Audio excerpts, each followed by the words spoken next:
প্রশ্ন ১। ইসলামের প্রথম খলিফা কে ছিলেন? এ হজরত উমর রদিয়াল্লাহু আনহু, বি হজরত আবু বকর রদিয়াল্লাহু আনহু, সি হজরত আলী রদিয়াল্লাহু আনহু।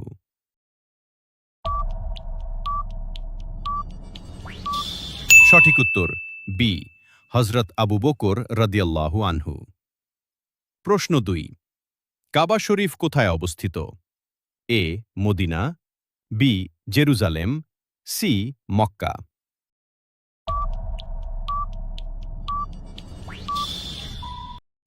সঠিক উত্তর সি মক্কা।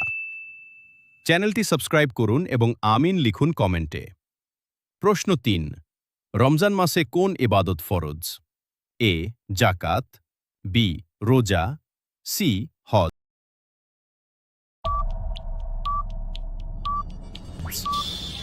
সঠিক উত্তর বি রোজা।